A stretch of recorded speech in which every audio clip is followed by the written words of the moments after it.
Hello students, welcome to my YouTube channel Professor Ravindra Gaikwad edge coaching classes वाश. कालच आपण chemical thermodynamics हा topics पाहिलेला आहे. त्याच्यावरचे काही शेवटचे प्रॉब्लेम्स होते ते सॉल्व्ह केलेले आहेत. आज आपण नवीन टॉपिकला सुरुवात करणार आहोत. तो देखील केमिस्ट्री पार्ट 1 मधला 3 नंबरचा टॉपिक्स आहे आयोनिक इक्विलिब्रिया. त्या अगोदर जर तुम्ही चॅनलवरती नवीन असाल तर बेल आयकॉनचं बटन तुम्ही प्रेस करा, म्हणजे तुम्हाला डेली नोटिफिकेशन येत राहतील. इथे सांगावंच असं मला वाटतं की पालकांसाठी एक महत्त्वाची सूचना आहे पा की ज्यावेळेस तुमचे जे ऑनलाईन लेक्चर असेल सकाळचं, प्रत्येक विषयाचा वेगवेगळा टाइम असू शकतो. जसं की आपला टाइम आहे सकाळी 7:30 वाजता. त्यावेळेस पालकांनी स्वतःहून आपला विद्यार्थी लेक्चर ऐकत आहे का तो बघावा. त्याच्यावरचे डाऊट्स काय असतील तर तो शिक्षकाला विचारतो का हे निराकरण करावं त्याचं. त्याचबरोबर त्याच्या जे ग्रुप्सवरती पाठवलेल्या ज्या PDF नोट्स आहेत त्या देखील रेग्युलर तो अपडेट करत आहे का, लिहून काढत आहे का, ह्या ज्या गोष्टी आहेत ते पालकांनी व्यवस्थित लक्ष देणं गरजेचं आहे. मला बरेचसे मुली किंवा विद्यार्थी मुलं म्हणतात, सर ऑफलाईन क्लासेस कधी चालणार आहेत. ऑफलाईन क्लासेस तर होणारच आहे चालू, पण जरी लवकरात लवकर जरी नाही चालू झाले तरी तुम्हाला घरी बसल्या हे व्हिडिओ पाहता येतात किंवा लेक्चर ऐकता येतं. तुमचा जो फिक्स टाइम ठरलेला आहे प्रत्येक सब्जेक्टचा, त्या टाइममध्ये तुम्ही ती व्हिडिओ बघू शकता. ऑफलाईन मध्ये देखील आम्ही स्टिच करणार आहोत आणि ऑनलाईन मध्ये देखील आम्ही स्टिच करणार आहोत. फक्त एवढा डिफरन्स आहे की इंटरॅक्शन जे असणार आहे ते ऑनलाईन मध्ये नसणार आहे. तुम्ही कमेंटच्या आधारे तुमचे डाऊट्स विचारू शकता आणि तुम्हाला व्हॉट्सअप ग्रुपवरती त्या डाऊटचं आन्सर जे आहे ते तुम्हाला प्रोव्हाइड केलं जाईल. आपण केमिकल थर्मोडायनामिक्स टॉपिकच्या नंतर आज आपण फिजिकल केमिस्ट्रीचा जो टॉपिक्स आहे कोणता, आयोनिक इक्विलिब्रिया, हा मिनिमम 4 मार्काला आणि मॅक्झिमम 5 मार्काला आहे. याचा स्टडी करत असताना आपल्याला केमिकल इक्विलिब्रियम काय आहे ते माहित पाहिजे. जसं की 11 मध्ये आपण केमिकल इक्विलिब्रियम या टॉपिकचा स्टडी केलेला आहे. सगळे ग्रुपमध्ये जॉईन झाले का लवकरात लवकर. जे जॉईन झाले त्यांनी गुड मॉर्निंगचा मेसेज मला सेंड करावा. मग आपण केमिकल इक्विलिब्रियम हा टॉपिक 11 मध्ये शिकलेला आहे. केमिकल इक्विलिब्रियम टॉपिकचा स्टडी करत असताना त्याच्यामध्ये काही बेसिक गोष्टी आहेत तुम्हाला माहित पाहिजेत. लवकरात लवकर जॉईन व्हा, चला लवकर, आणि गुड मॉर्निंगचा मेसेज मला सेंड करा. आता केमिकल इक्विलिब्रियम कशाला म्हणायचं पा. केमिकल इक्विलिब्रियम आहे म्हणजे आपण तिथे केमिकल रिएक्शनचा स्टडी करत असतो. कशाचा, केमिकल रिएक्शन. मग आता केमिकल रिएक्शन आहे म्हणजे काय असतं पा, reactant is converted into products. की रिएक्टंटचं कन्व्हर्जन जर प्रोडक्ट मध्ये होत असेल तर त्याला आपण जनरली काय म्हणतो, chemical reaction. But this chemical reaction in which reactant gets converted into products, but such chemical reaction are in equilibrium form. दिलेली केमिकल रिएक्शन ही इक्विलिब्रियम फॉर्म मध्ये असं आपण म्हणत असतो. केव्हा असते ती इक्विलिब्रियम फॉर्म मध्ये, ज्यावेळेस फॉरवर्डचा आणि बॅकवर्डचा रेट जर आयडेंटिकल असेल तर ती रिएक्शन ही इक्विलिब्रियम फॉर्म मध्ये असं आपण सांगत असतो का. म्हणजे आपल्याला केमिकल इक्विलिब्रियमची डेफिनेशन करायची. मग काय डेफिनेशन करता येईल, अ chemical reaction, a chemical reaction in which there is no further change. बघा दिसते का clarity. a chemical reaction in which there is no further change in concentration of reactants and products, that is rate of forward and backward reaction are identical किंवा equal म्हटलं तरी चालेल, are called as, त्यालाच आपण काय म्हणणार, are called as chemical equilibrium. काय म्हणायचं त्याला, chemical equilibrium. Means a chemical reaction in which there is no further change in the concentration of reactant and product. की अशी एक केमिकल रिएक्शन आहे की ज्याच्यामध्ये इनिशियलचं कॉन्सन्ट्रेशन आहे रिएक्टंट आणि प्रोडक्टचं आपल्याला माहित असतं आणि त्या कॉन्सन्ट्रेशन मध्ये फर्दर चेंज होऊन द्यायचे नाही. म्हणजेच दिलेल्या रिएक्शन मध्ये फॉरवर्डचा आणि बॅकवर्डचा जो रेट असणार आहे तो आयडेंटिकल किंवा इक्वल जर रेट असेल तर त्या इक्विलिब्रियमला आपण काय म्हणत असतो, केमिकल इक्विलिब्रियम म्हणत असतो. मग आपल्याला या टॉपिक्स मध्ये वेगळ्या प्रकारची इक्विलिब्रियमचा स्टडी करायचा आहे. पण बऱ्याचशा विद्यार्थ्यांना डाऊट्स असतो पा, एखादी रिएक्शन ही रिव्हर्सिबल असते का इरिव्हर्सिबल आहे. समजा एखादी रिएक्शन ही अशा प्रकारे असेल, A is converted into B आणि दुसरी रिॲक्शन असेल या फॉर्म मध्ये, ए इज ऑल्सो कन्व्हर्टेड इनटू बी. पण याच्यामध्ये तुम्हाला एरोचा डिफरन्स दिसतो का? ए इज कन्व्हर्टेड इनटू बी जर असेल तर ही रिॲक्शन असते तुमची इरिव्हर्सिबल रिॲक्शन किंवा त्याला आपण स्पॉन्टेनियस रिॲक्शन म्हणतो. आणि अशी इरिव्हर्सिबल रिॲक्शन जर असेल आणि याचा जर रेट कॉन्स्टंट जर आपल्याला डिटरमाइन करायचं असेल तर या कॉन्स्टंट साठी आपण काय यूज करत असतो? रेट कॉन्स्टंट या रिॲक्शनचा आपण डिटरमाइन करत असतो. म्हणजे तुमचा दिलेला केमिकल रिॲक्शनचा एरो जर फॉरवर्डला असेल तर त्या रिॲक्शनचा रेट डिटरमाइन करत असताना आपण रेट कॉन्स्टंटच्या आधारे ह्या रिॲक्शनचा म्हणजे इरिव्हर्सिबल रिॲक्शनचा रेट हा काय करत असतो? डिटरमाइन करत असतो, कारण ती नॉन इक्विलिब्रियम फॉर्म मध्ये असते. पण खाली दिलेली आहे 2 नंबरची reaction, A gets converted into B and B gets converted into A. की ए चं कन्व्हर्जन बी मध्ये होईल आणि त्याच टायमिंग मध्ये बी चं कन्व्हर्जन ए मध्ये होतं.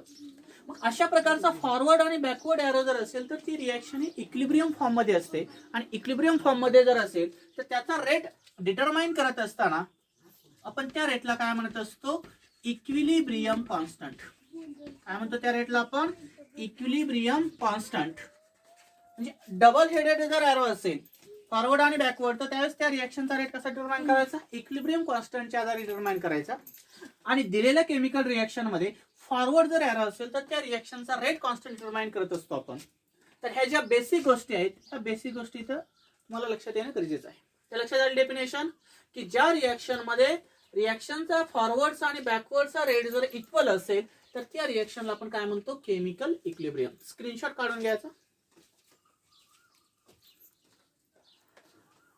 पण त्यानंतर आपल्याला याच्यामध्ये पाहिजे आपल्या टॉपिकचं नाव आहे आयोनिक इक्विलिब्रिया. आयोनिक इक्विलिब्रिया आहे म्हणजे काय? त्याच्या टॉपिकच्या मिनिंग मध्येच त्याचा मिनिंग आहे ओव्हरऑल नावामध्ये की what is means bye equilibria. आता इक्विलिब्रिया असतो म्हणजे तुम्हाला आताच मी सांगितलं होतं की दिलेली कंडिशन जर फॉरवर्ड आणि बॅकवर्ड अशा प्रकारची जर कंडिशन असेल तर ती जी रिॲक्शन आहे ती इक्विलिब्रिया फॉर्म मध्ये असते किंवा इक्विलिब्रियम फॉर्म मध्ये असते. Means equilibrium exist between the ions, की आयनच्या मध्ये जर इक्विलिब्रियम एक्झिस्ट होत असतील म्हणून त्या टॉपिकला काय नाव दिलेलं आहे? Ionic equilibria. मग आयोनिक इक्विलिब्रियाचा स्टडी करत असताना त्याच्यामध्ये सुरुवातीला एक जनरल रिॲक्शन तुम्हाला दाखवतो का? समजा तुमच्याकडे एक जनरल रिॲक्शन दिलेली असेल, कुठलीही केमिकल रिॲक्शन असेल ज्याच्यामध्ये मॉलिक्यूल प्रेझेंट असतात अशी एक जनरल रिॲक्शन आपण घेऊ. समजा तुमच्याकडे एक मॉलिक्यूल्स आहे आणि त्या मॉलिक्युल्स मध्ये अशा प्रकारचा आपण एरो यूज केला फॉरवर्ड आणि बॅकवर्डचा आणि त्याचं कन्व्हर्जन त्या मॉलिक्युलचं आयोनायझेशन झालं आणि आयोनायझेशन झाल्यानंतर त्याचं आयन्स मध्ये कन्व्हर्जन झालं. Means molecular ionized to convert into its ions. Such process are called as ionization process. की एखाद्या मॉलिक्यूलचं कन्व्हर्जन जर आयन्स मध्ये होत असेल तर त्या प्रोसेसला आपण आयोनायझेशन प्रोसेस म्हणतो. Means there is a formation of cations और एनायन्स इन ॲक्वियस मीडियम. की त्याच्यामध्ये आयन्स तयार होत असतील. इट मे बी कॅटायन्स और anions. But such molecules are the unionized molecule. पण जो काय मॉलिक्यूल असणार आहे तो मॉलिक्यूल कसा असला पाहिजे? अनआयोनाइज्ड मॉलिक्यूल असतो. मग अनआयोनाइज्ड मॉलिक्यूलचं जर आयोनायझेशन झालं आणि त्याच्यापासून आयन्स जर तयार होत असतील तर त्या प्रोसेसला आपण आयोनिक इक्विलिब्रिया म्हणत असतो. या आयोनिक इक्विलिब्रियाची आपल्याला डेफिनेशन करता येते या रिएक्शनच्या आधारे. पहा what is means bye ionic equilibria किंवा इक्विलिब्रियम. याची डेफिनेशन करत असताना आपण कशी करणार पहा या रिएक्शनच्या आधारे. द इक्विलिब्रियम म्हणजे डबल हेडेड एरो आहे. म्हणजे द इक्विलिब्रियम एक्झिस्ट बिटवीन कशाच्या मध्ये इक्विलिब्रियम आहे? The equilibrium exist between unionised molecule and ions. Exist between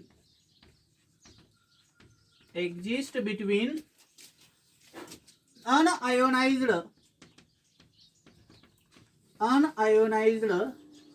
molecules and ions. The equilibrium exists between the unionized molecule and ions in a solution. Are called as ionic equilibria or equilibrium. Are called as ionic equilibrium. त्यालाच आपण काय म्हणतो? Ionic equilibrium. म्हणजे ionic इक्विलिब्रियाची किंवा इक्विलिब्रियमची जर definition करायची असेल तर तुमच्यासमोर एक मी जनरल रिॲक्शन दाखवलेलं आहे. एकदम सोपी रिॲक्शन आहे आणि ह्या जनरल रिॲक्शनच्या आधारे तुम्हाला याची डेफिनेशन करता येते. कशाची? आयोनिक इक्विलिब्रियाची. इथे डेफिनेशन करता येते. The equilibrium exist between unionised molecule and ions in solution are called as ionic equilibria. की एखाद्या अनआयोनाइज्ड मॉलिक्यूलचं कन्व्हर्जन जर आयन्स मध्ये होत असेल तर त्या प्रोसेसला आपण काय म्हणत असतो? Ionic equilibria. मग आयोनिक इक्विलिब्रियाचा स्टडी करत असताना याच्यामध्ये आपल्याला various types of ionic equilibria पाहिजेत. पण मेनली करून आयोनिक इक्विलिब्रिया याच्यामध्ये आपल्याला 4 प्रकारचे स्टडी करायचे. म्हणजे आपण हेडिंग देऊ शकतो व्हेरियस इक्विलिब्रिया. पण जनरली जर पाहिलं तर एकापेक्षा जास्त इक्विलिब्रिया आहेत पा. पण आपल्याला सिलेबस मध्ये किंवा टॉपिक्स मध्ये 4 प्रकारच्या इक्विलिब्रियाचा स्टडी करायचा आहे. कोणते 4 इक्विलिब्रिया आहेत पा? त्याच्यामध्ये फर्स्ट इक्विलिब्रियाचा आपल्याला स्टडी करायचा आहे the reaction between H+ ions and OH- ions and unionized water molecules. First equilibria काय स्टडी करायचं आपल्याला? The reaction between H+ ions and OH- ions with unionised water molecule. की याच्या सोबत आपल्याला काय करायचं आहे? इक्विलिब्रियाचा स्टडी करायचं. म्हणजे वॉटर मॉलिक्यूल सोबत देखील आपल्याला स्टडी करायचं. त्यानंतर सेकंड आहे reaction with salts of iron and ions of water. दुसरा इक्विलिब्रिया काय आहे आपल्याकडे? Reaction with salts of ion. की तुमच्याकडे काय salt ion form ionic form मधले काही साल्ट असतील आणि त्याची रिएक्शन आपल्याला वॉटर मधले आयन सोबत करायची. त्याचा देखील स्टडी आपल्याला टॉपिक्स मध्ये करायचा.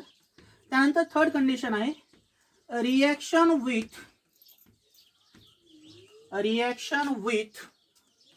सॉलिड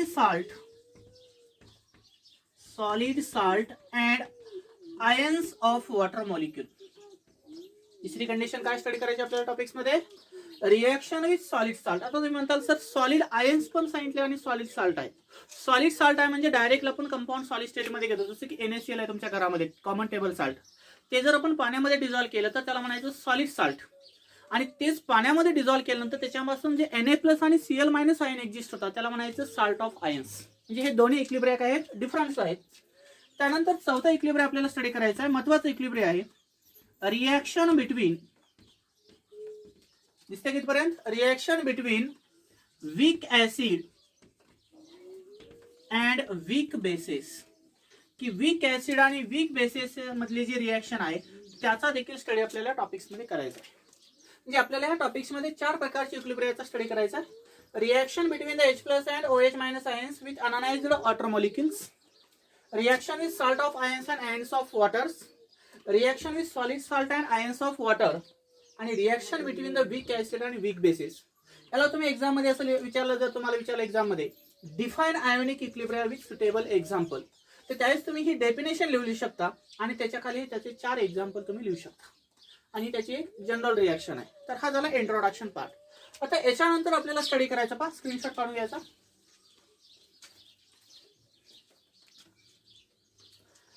याच्यानंतर आपल्याला स्टडी करायचं आहे टाइप्स ऑफ इलेक्ट्रोलाइट. पण इलेक्ट्रोलाइटचे टाइप स्टडी करत असताना आपल्याला टाइप्स ऑफ सबस्टन्स पहिल्यांदा स्टडी करायची. सबस्टन्स स्टडी करत असताना आपल्याला माहिती आहे की वेगळ्या प्रकारचे सबस्टन्स आहेत. पण याच्यामध्ये ज्यावेळेस सबस्टन्सचा स्टडी करत असतो तो आपण आयोनायझेशनच्या आधारे याच्यामध्ये आपण सबस्टन्सचा स्टडी करणार आहोत. त्याच्यामध्ये पहा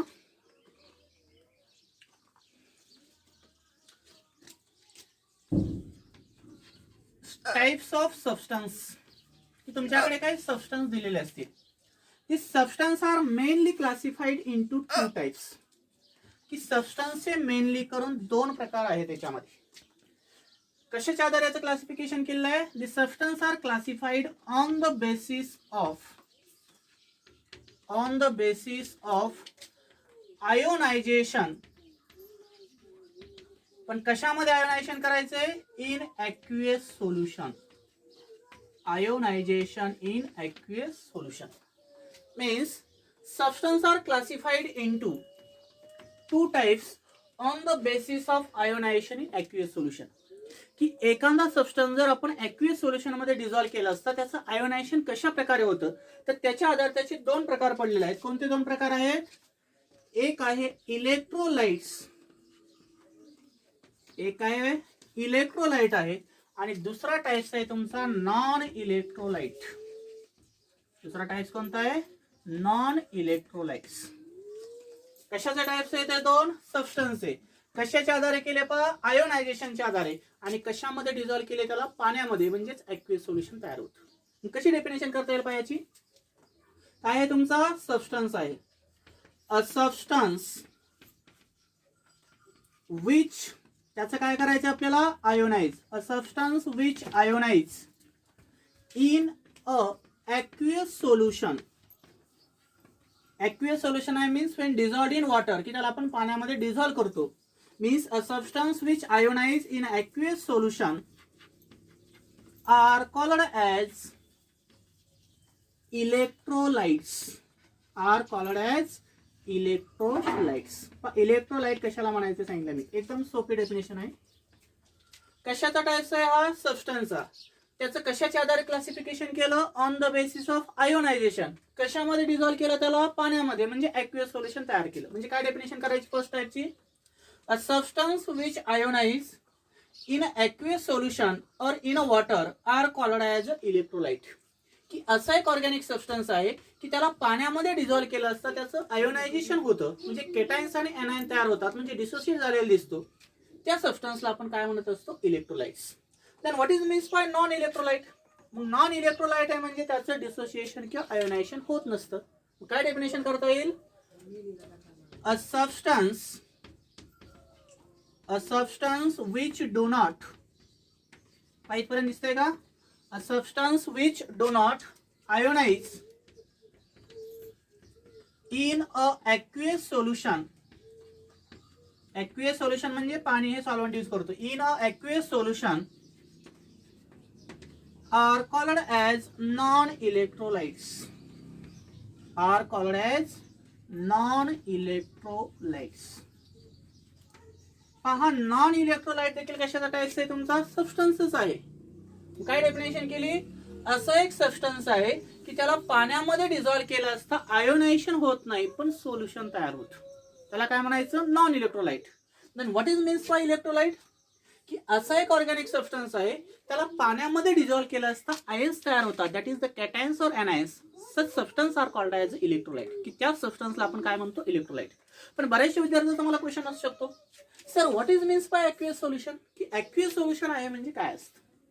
की एखाद्या ऑर्गॅनिक सबस्टन्सला म्हणजे सॉलिड सबस्टन्सला जर आपण डिझॉल्व्ह करत असताना वॉटर हे सॉल्व्हंट जर यूज करत असेल तर त्या सोल्युशनला आपण ॲक्वियस सोल्युशन म्हणत असतो. आणि ज्या सबस्टन्सला आपण डिझॉल्व्ह करण्यासाठी एखादा नॉन पोलार किंवा ऑर्गॅनिक सॉल्व्हंट यूज करत असतो त्या सोल्युशनला आपण ऑर्गॅनिक सोल्युशन म्हणत असतो.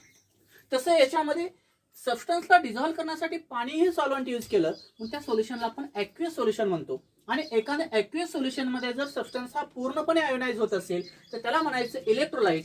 आणि एखादा सबस्टन्स हा पाण्यामध्ये पूर्णपणे आयोनाइज होत नसेल पण सोल्युशन तयार करत असेल तर त्याला म्हणायचं नॉन इलेक्ट्रोलाइट. मी कोण सांगते एक्झाम्पल याचं? नॉन इलेक्ट्रोलाइटचं. समजा तुम्ही घरामध्ये शरबत तयार करता, म्हणजे शुगर असेल. शुगरला जर पाण्यामध्ये डिझॉल्व्ह केलं तर एक ॲक्वियस सोल्युशन तयार होतं पण त्याच्यापासून कार्बन हायड्रोजन जे असणार आहेत ग्लुकोज मधले किंवा ऑक्सिजन तो सेपरेट होतो का? नाही, इझिली आयोनाइज होत नाही. म्हणजे शुगर असेल, तुम्ही आता शेतामध्ये युरिया टाकता पहा, तो देखील कशाचा एक्झाम्पल आहे? Non electrolytes. की हा एक ऑर्गॅनिक कंपाऊंड आहे शुगर आणि युरिया, त्याला पाण्यामध्ये डिझॉल्व्ह केलं असता आयन फॉर्मेशन होत नाहीत पण त्याच्यापासून एक सोल्युशन तयार होतं. आपण शरबत तयार करतो, शरबत तयार करत असताना पूर्णपणे साखर तुमची पाण्यामध्ये विरघळते, म्हणजे साखर हे तुमचं एक सोल्यूट असेल आणि पाणी हे एक सॉल्व्हंट असेल. ह्या दोन्हीला डिझॉल्व्ह केल्यानंतर एक सोल्युशन एक्झिस्ट होतं आणि त्या सोल्युशनला आपण ॲक्वियस सोल्युशन म्हणत असतो. तर हे झाले सबस्टन्सचे दोन प्रकार. आता याच्यानंतर पहा, हा एक इलेक्ट्रोलाइट आहे. म्हणजे इलेक्ट्रोलाइटचे नंतर दोन प्रकार पडतात. Means this electrolytes are further classified into two types. की नंतर ह्या इलेक्ट्रोलाइटचे दोन प्रकार आहेत. Means electrolytes are further classified into two types on the basis of, कशाच्या आधारे? On the basis of extent of ionization. की एक्सटेंट ऑफ आयोनायझेशनच्या आधारे ह्या इलेक्ट्रोलाइटचे नंतर दोन प्रकार पडतात पहा. Means on the basis of extent of ionization the electrolytes are further classified into two types. की त्याच्यानंतर दोन प्रकार पडतात. कोणते दोन प्रकार आहेत मग? तर याच्यामध्ये पहिला प्रकार आहे, इथं दिसतंय पहा, what is means by strong electrolyte. की स्ट्रॉंग इलेक्ट्रोलाइट कशाला म्हणायचं. आणि दुसरा टाइप्स आहे what is means by weak electrolytes. दुसरा टाइप्स काय आहे? What is means by weak electrolytes. Weak electrolytes म्हणजे एक्सटेंट ऑफ आयोनायझेशनच्या आधारे आपण काय केलेलं आहे, हा इलेक्ट्रोलाइटचे नंतर दोन प्रकार पाडलेले आहेत. पहिला टाइप्स आहे स्ट्रॉंग इलेक्ट्रोलाइट आणि दुसरा टाइप्स आहे वीक इलेक्ट्रोलाइट. आता स्ट्रॉंग इलेक्ट्रोलाइटची डेफिनेशन कशी करायची पहा. हा कशाचा टाइप्स आहे? इलेक्ट्रोलाइटचा. म्हणजे काय होईल? Electrolyte which completely dissociated. Electrolyte which completely dissociated किंवा completely ionized in a water. कशामध्ये आयोनाइज होणार आहे completely? In a water are called as electrolytes. त्यालाच आपण जनरली काय म्हणत असतो? इलेक्ट्रोलाइट्स. की असा एक इलेक्ट्रोलाइट्स आहे की जो पाण्यामध्ये डिझॉल्व केला असता त्याचं पूर्णपणे आयोनायझेशन किंवा डिसोसिएशन होतं. म्हणजे केटायन्स आणि एनायन्स पूर्णपणे एक्झिस्ट होतात. त्या इलेक्ट्रोलाइटला काय म्हणायचं? Strong electrolytes. म्हणजे याचं एक्सटेंट जे असणार आहे ते लार्जर एक्सटेंट मध्ये हा वॉटरमध्ये काय होत असतो? डिसोसिएट होत असतो. म्हणून आपण त्याला स्ट्रॉंग इलेक्ट्रोलाइट म्हणतो. एकदम सोपी डेफिनेशन केली मी. Electrolyte which completely dissociated or completely ionized in aqueous solution or in a water are called as a strong electrolytes. Then what is meant by weak electrolyte? Weak electrolyte कशाला म्हणायचं? A electrolyte which ionize. A electrolyte which ionize to a smaller extent. कमी प्रमाणामध्ये to a smaller extent in a water or in a aqueous solution are called as weak electrolytes.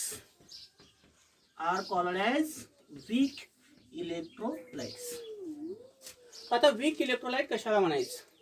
असा एक electrolytes आहे की ज्याला पाण्यामध्ये डिझॉल्व केलं असतं त्याचं पार्शियली आयोनायझेशन होतं.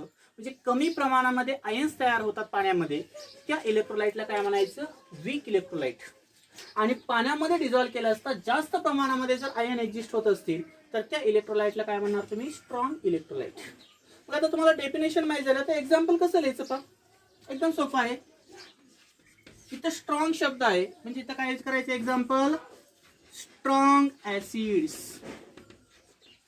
किंवा दुसरं एक्झाम्पल तुम्ही घेऊ शकता स्ट्रॉंग बेस. बघा खाली दिसते का?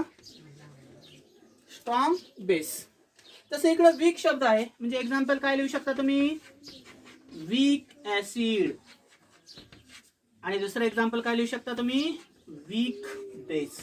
तर अशा प्रकारे आपल्याला स्ट्रॉंग आणि वीक इलेक्ट्रोलाइटचे एक्झाम्पल देता येतात. मग कोण सांगतं स्ट्रॉंग बेस ऍसिडचे एक्झाम्पल? HCl असेल किंवा सल्फ्युरिक ऍसिड असेल. हे काय आहे? तुमचे स्ट्रॉंग ऍसिड आहेत.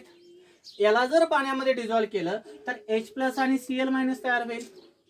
H+ आणि सल्फेट आयन्स तयार होतील. म्हणजे हा कसला इलेक्ट्रोलाइट आहे? स्ट्रॉंग. त्यानंतर स्ट्रॉंग बेसेस कोणते आहेत? NaOH आणि KOH. Na+ आणि OH- आयन तयार होतील. K+ आणि OH- आयन्स तयार होतील. तसं इकडे जर पाहिलं तर वीक ऍसिडचा कोणता एक्झाम्पल आहे? ऍसिटिक ऍसिड असेल CH3COOH किंवा फॉर्मिक ऍसिड असेल HCOOH आणि वीक बेस कोणता असतो? NH4OH. तर हे एक्झाम्पल झाले तुमचे स्ट्रॉंग आणि वीक इलेक्ट्रोलाइट्स. आले इथपर्यंत लक्षात? स्क्रीनशॉट काढून घ्या.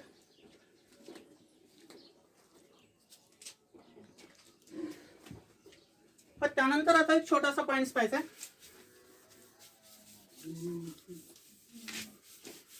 What is means bye degree of dissociation. हा जो पॉइंट आहे डिग्री ऑफ डिसोसिएशन ह्या टॉपिक्स मध्ये महत्वाचा आहे. याच्या आधारे आपल्याला बरेचसे प्रॉब्लेम सॉल्व्ह करता येतात. काय पॉइंट आहे आपल्या what is means bye degree of dissociation, की डिग्री ऑफ डिसोसिएशन कशाला म्हणायचं.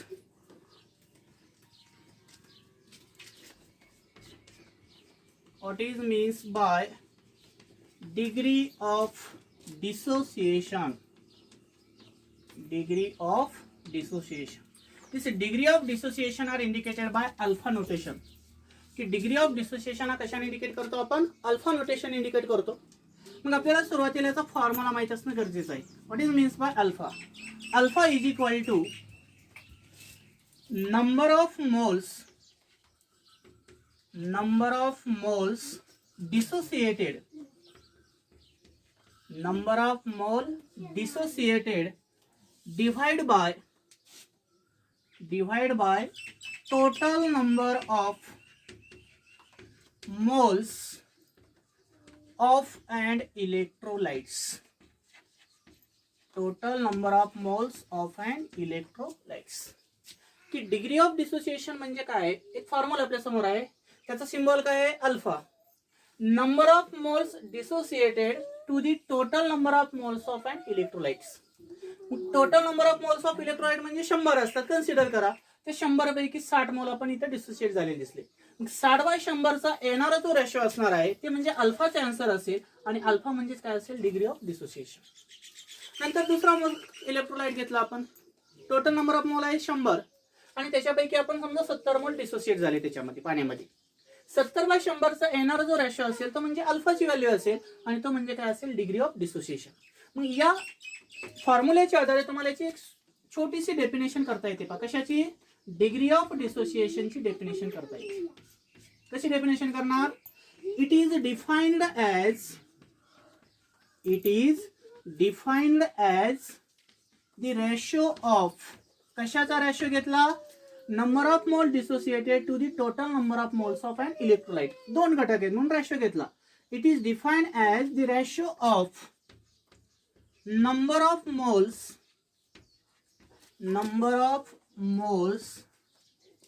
काय झाले, number of moles dissociated to the total number of moles of an electrolyte,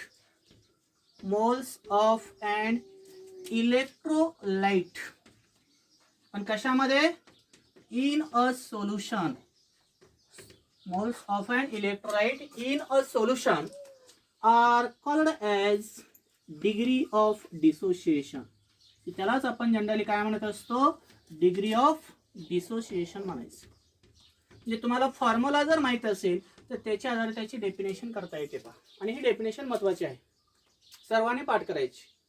the ratio of number of moles dissociated to the total number of moles of an electrolyte in a solution are also termed as a degree of dissociation. तुम्हाला आता हा degree of डिसोसिएशनचा formula माहित झाला.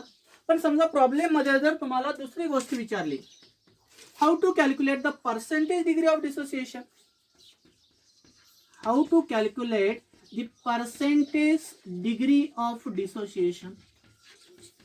Percentage degree of dissociation जर तुम्हाला calculate करायला विचारलं तर कसं कॅल्क्युलेट करणार.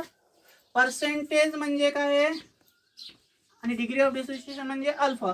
पर्सेंटेज ऑफ अल्फा जर तुम्हाला कॅल्क्युलेट करायला विचारलं तर कसं करणार, अल्फा इंटू 100. पर्सेंटेज काढायचं असेल तर आपण दिलेल्या टर्मला काय करत असतो, 100 नी मल्टिप्लाय करतो.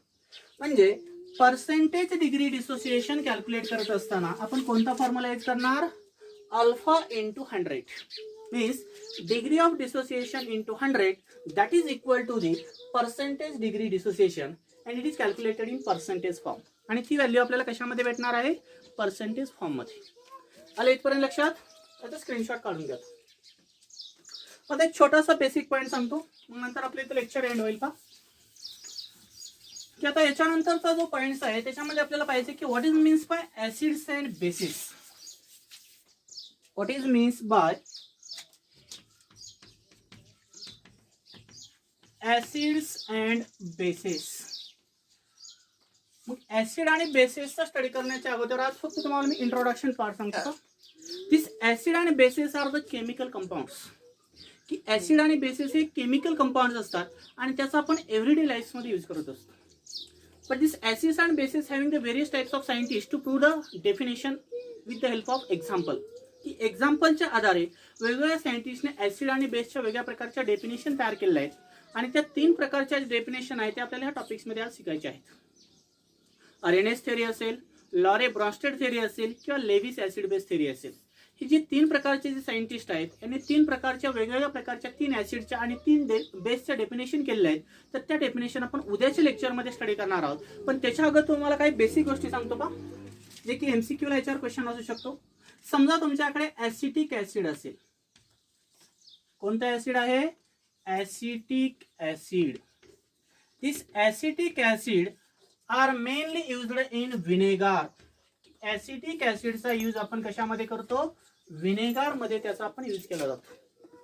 म्हणजे विनेगर जास्त काळ जर तुम्हाला ते प्रिझर्व करायचं असेल, जसं की लोणचं आहे, सध्याच्या पिरियडमध्ये आपण लोन्स करत असतो का, हे लोन्सला जर प्रिझर्व करायचं असेल तर त्याच्यामध्ये आपण ऍसिटिक ऍसिडचा यूज करत असतो. Means acetic acid are mainly found in vinegars, की ते आपल्याला विनेगर मध्ये पाहायला भेटतं. त्यानंतर नेक्स्ट ऍसिड आहे तुमचं सायट्रिक ऍसिड. त्याच्यामध्ये 3 हायड्रॉक्सी COH ग्रुप असतात आणि एक OH ग्रुप असतो का. Citric acid are mainly found in lemons, की तुमचे जे लेमन्स असतात त्या लेमन्स मध्ये तुम्हाला सायट्रिक ऍसिड पाहायला भेटतं. आणि या सायट्रिक ऍसिड पासून आपल्याला व्हिटॅमिन C भेटत असतं का. सध्या कोरोनाचा पिरियड चालू आहे, आपण म्हणतो की आपली इम्युनिटी पॉवर इन्क्रीज करायची. इम्युनिटी पॉवर इन्क्रीज करायचं म्हणजे आपल्याकडे व्हिटॅमिन C ची जास्त डेफिशियन्सी नसली पाहिजे, तर ते एक्सेस प्रमाणामध्ये आपल्या बॉडीमध्ये प्रेझेंट असणं गरजेचं आहे. मग आपल्याला व्हिटॅमिन C ची जर गरज असेल तर आपण शरबत पितो का. शरबतमध्ये आपण लिंबू आणि पाणी आणि शुगरचा ऍड करतो. मग अशा प्रकारचा जो कंपाऊंड आहे लेमन मधला, तर त्याच्यामध्ये सायट्रिक ऍसिड असतं आणि त्याच्यापासून आपल्याला व्हिटॅमिन C भेटतं. त्यानंतर आपल्याकडे असेल मॅग्नेशियम हायड्रॉक्साइड्स. काय आहे तुमच्याकडे? मॅग्नेशियम हायड्रॉक्साइड्स आहे. आणि ह्या magnesium hydroxide are mainly used in anti acids, की याचा आपण अँटी ऍसिड्स म्हणून यूज करत असतो. समजा एखाद्याला ऍसिडिटी होत असते, ऍसिडसाठी आपण अँटी ऍसिड म्हणून, अँटी डिसीज म्हणून आपण मॅग्नेशियम हायड्रॉक्साइडचा यूज करत असतो. की जुन्या काळामध्ये आपण काय करायचं, जे खतासोडा असायचं ते पाण्यामध्ये ऍड करायचं आणि त्याच्यापासून आपल्याला जे ऍसिडिटी झालेली आहे ते त्याच्यापासून रिलीफ भेटण्यासाठी आपण खतासोडा पाण्यामध्ये ऍड करून पितो. तसं मॅग्नेशियम हायड्रॉक्साइड एक ऑर्गॅनिक कंपाऊंड्स आहे आणि तो मेनली करून आपण अँटी ऍसिडसाठी अँटी ऍसिडिक एजंट म्हणून आपण त्याचा यूज करत असतो. त्याचबरोबर तुमच्याकडे टार्टारिक ऍसिड असेल. कोणतं ऍसिड आहे? Tartaric acid. हे जे टार्टारिक ऍसिड आहे, this tartaric acid are mainly found in tamarind, जे पेस्ट असतात तुमच्या त्या टर्मेनिन पेस्ट मध्ये आपण याचा यूज करत असतो. त्यानंतर तुमच्याकडे असेल HCl, hydrochloric acid. This hydrochloric acid are secreted in gastric juice, की तुमचं जे गॅस्ट्रिक ज्यूस आहे त्याच्यामध्ये हे तुम्हाला आढळून दिसतं का.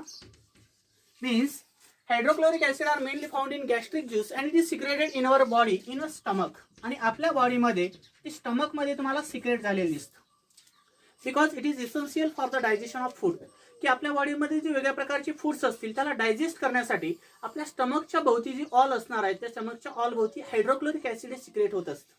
आणि HCl मध्ये जर हायड्रोक्लोरिक ऍसिड जर सिक्रेट झालेलं असेल तर आपण म्हणतो की आपलं डोकं दुखतं, हेडॅक किंवा वेगळ्या प्रकारचे डायरिया असेल, अशा प्रकारचे कंडिशन झालेली दिसतं. त्यावेळेस आपल्याला ऍसिडिटी जाणवते आणि ही ऍसिडिटी रिमूव्ह करण्यासाठी आपण अँटी ऍसिड म्हणून मॅग्नेशियम हायड्रॉक्साइडचा किंवा खता सोड्याचा यूज करत असतो, म्हणजे बेकिंग सोडा म्हटलं जातं त्याला.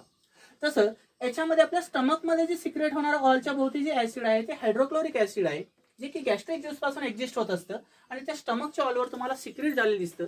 आणि हे सिक्रेट होणं आपल्या ह्युमन बॉडीसाठी महत्त्वाचं आहे, because it is essential for the digestion of foods, की फूडचं डायजेशन इझिली व्हावं आपल्या बॉडीमध्ये. जी काही मेटाबॉलिझम प्रोसेस असणार आहे ते रेग्युलर चालावं यासाठी आपल्या बॉडीमध्ये HCl ची गरज असते. पण एक्सेसमध्ये जर हे ऍसिड एक्सेसमध्ये झालेलं असेल, आपल्या बॉडीमध्ये सिक्रेट झालेलं असेल, तर त्यावेळेस आपण त्याला न्यूट्रलाइज करण्यासाठी बेसचा यूज करत असतो. तर अशा तऱ्हेने आपण इथं इंट्रोडक्शन पार्ट ऍसिड आणि बेसचा थांबू. उद्याच्याला आपण RNS theory of acid and base कशाला म्हणायचं, Lowry Bronsted theory of acid and base कशाला म्हणायचं आणि लेविस ऍसिड बेस थेअरी कशाला म्हणायचं उद्याच्या लेक्चरमध्ये पाहणार आहोत. थँक्यू.